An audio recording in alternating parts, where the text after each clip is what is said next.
The Hawks, man, we've been singing their praises for a while now. I'm impressed with them. I don't necessarily think that they have a super high ceiling because we know what the Celtics are. We know who's who in the Eastern Conference, but the Hawks are a good basketball team. They're a fun basketball team.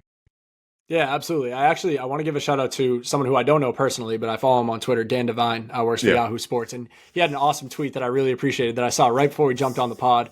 And he said, tired is the 23-24 Pacers were the 2021 Hawks. Wired is the 2024-25 Hawks are the 23-24 Pacers. Okay. And I was like, damn, that's actually, I see the comparisons there. Like you're talking about like an incredible playmaking point guard who they're a team that plays at a pretty fast pace. And, they got like athletic wings that are running the lanes and they have, bigs that can run the rim. And like, Jalen Johnson was absolutely incredible in that game last night against the Knicks. He was everywhere. He had 21 points. I think he finished like 17 rebounds. He had like 5 or 6 assists, something like that. Yeah, 7 assists, a couple blocks, a couple steals. And it got me curious. Right now, he is at 19.8 points per game. He's over 10 rebounds per game, 5 assists, 1 block, and 1 steal. There have only been 6 players in NBA history who have averaged 20, 10, 5, 1, and 1 over the course of an entire season. Jalen Johnson is right on the doorstep of doing that this season. That's how good he's been. And the company, that he would be, grouped into there. It was like Giannis, Kareem.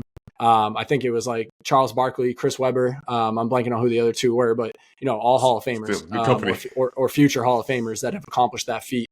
So that just goes to show how well he's playing. And then I also saw they're leading the league in bench scoring, and that's because DeAndre Hunter has been shooting the lights out. He has been playing well. Bogdan Bogdanovic has been awesome since he's been back and healthy. And we've already sung the praises of Dyson Daniels and how good he's been as a perimeter defender. That center rotation of Onyeka Okongwu and Clint Capella, they yin and yang nicely. Okong was a little bit more mobile, a little bit more athletic. Capella's a little bit more old school, but a great rebounder, good lob catcher. That's a really good Knicks team. That starting 5 has been playing really well together, but they're not all that deep. And you go up against a Hawks team that has a little bit more depth.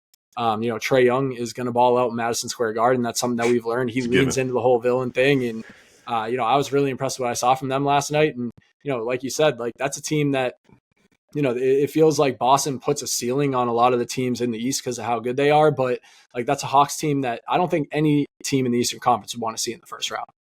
No, that's a good point. And comparing them to Indiana, which again, I could see Atlanta.